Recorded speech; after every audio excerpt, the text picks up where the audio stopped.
Beaujolais, il est tout en longueur, il est situé entre deux barrières naturelles, la Saône sur le côté est, et puis donc sur l'ouest, les monts du Beaujolais, avec des petites collines d'une altitude qui se situe entre 5 et 800 mètres. Et effectivement, ces collines vont constituer une barrière naturelle et vont freiner les perturbations qui la plupart du temps arrivent de l'ouest.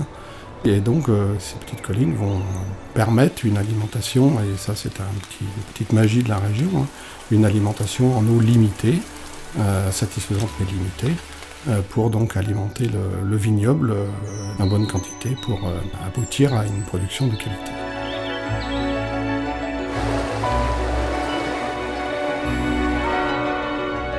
La culture de la vigne n'est pas quelque chose de nouveau en Beaujolais, c'est même une longue histoire. Les moines de Cluny ont planté de la vigne vers le XIe siècle.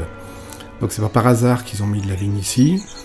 Et je dois dire que je considère, petit vigneron, amoureux de ma terre, qu'on est plutôt des gens chanceux en pouvant bénéficier de la climatologie du Beaujolais.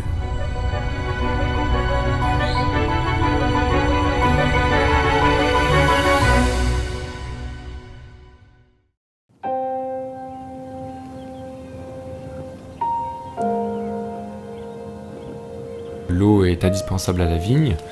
Elle a besoin de l'eau pour son alimentation. Mais la vigne est une plante méditerranéenne qui peut aussi supporter des conditions très arides.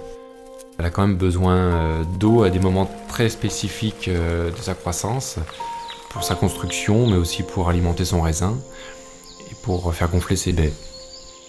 Mais le vigneron n'a aucun moyen d'intervenir puisqu'il n'y a pas d'irrigation dans notre vignoble. Et au contraire, on cherche à laisser s'exprimer le terroir. Et l'eau est une partie de ce terroir. La vigne, dans son cheminement vers l'eau, elle va se frotter au rocher, au terroir et en extraire son caractère. Et ce qui va différencier les gamets qui sont produits dans la région du Beaujolais avec les gamets d'une autre région, c'est justement ces typicités de sol. C'est aussi ce qui fait tout l'attrait des différents millésimes, avec des millésimes qui auront eu plus d'eau, d'autres qui auront eu plus de périodes de sécheresse.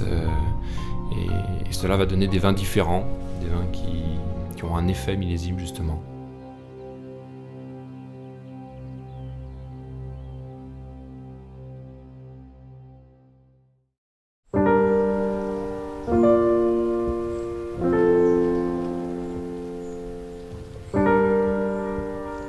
C'est un travail très difficile, ce vignoble du Beaujolais, car on a un vignoble des plus en pente au monde.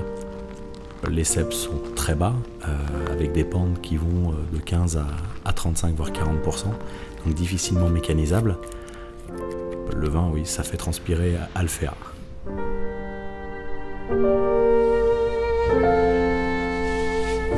C'est des vignes qui sont typiques du Beaujolais, ce sont des gobelets, donc des gamets qui sont plantés donc 1 mètre par 1 mètre avec un cep qui ressemble à une main ouverte. Et vraiment, c'est pour optimiser en fait l'ensoleillement.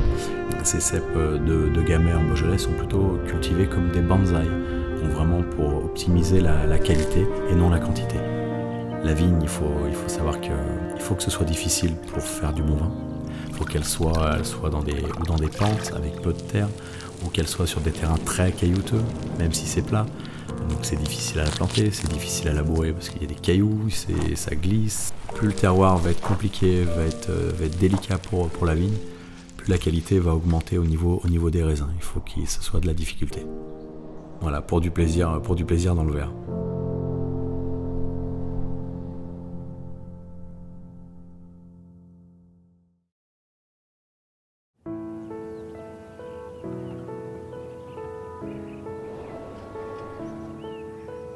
Il y a un moment de calme avant les vendanges et on sait que derrière il va y avoir des moments très intenses où il va falloir prendre des décisions qui sont lourdes de conséquences tous les jours, puisque c'est le moment où on définit le vin.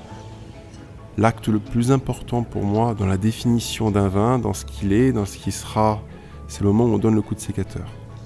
Car on stoppe la maturité du raisin et donc on définit le style du vin.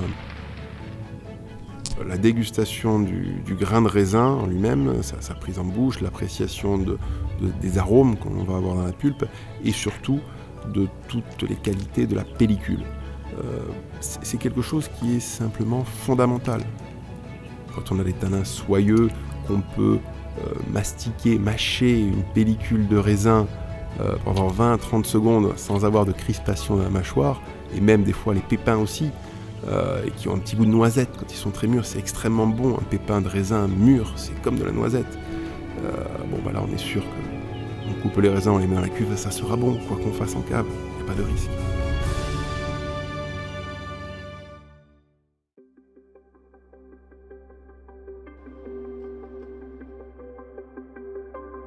Alors la vinification beaujolaise, elle est assez unique. On vinifie des grappes entières. C'est très important pour obtenir des vins fins et délicats. Le gamay est un raisin noir à jus blanc. Le jus est transparent au départ et la couleur se situe dans la peau du raisin. Et en fait, on fait macérer pour obtenir la couleur. Et au fur et à mesure des jours, le jus passe d'une couleur transparente à une couleur rouge violacée.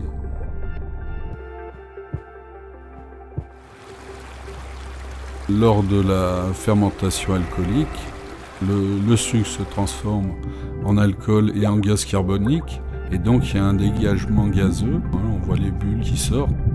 On a une deuxième fermentation qu'on appelle malolactique. En fait, le vin gagne de la rondeur. C'est à la fin de cette fermentation qu'on considère que le vin est fini, qu'on peut le mettre en bouteille ou on le conserve en cuve ou en foudre, en bois.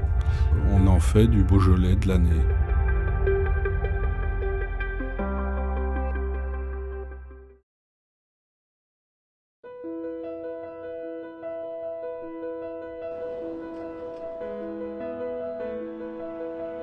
La dégustation d'un vin, elle commence pour moi par une chose très importante, c'est ouvrir la bouteille. Ce pop est déjà l'appel au partage, l'appel à la convivialité. Donc déjà pour moi ça c'est important. Et puis après on dit et je dis que le vin se déguste au moins 3 fois. La première chose avant de le boire, on va le regarder. Et puis après on va le sentir. Et alors là ça fait appel à des odeurs et des souvenirs qui vous sont propres. Et après vous goûtez. Un verre de vin crée forcément une émotion. C'est le rappel d'une tablée entre amis, inopinément arrivée, et vous ouvrez une bouteille de Beaujolais, vous servez la charcuterie, et là c'est du bonheur. Se servir un verre de vin de Beaujolais, c'est pour moi arriver à transmettre au-delà de notre travail et au-delà de ce que la terre a pu et su nous donner, un plaisir, un partage et une convivialité qui correspondent en tout point à ce que le Beaujolais peut offrir à l'œil du visiteur quand il découvre notre région.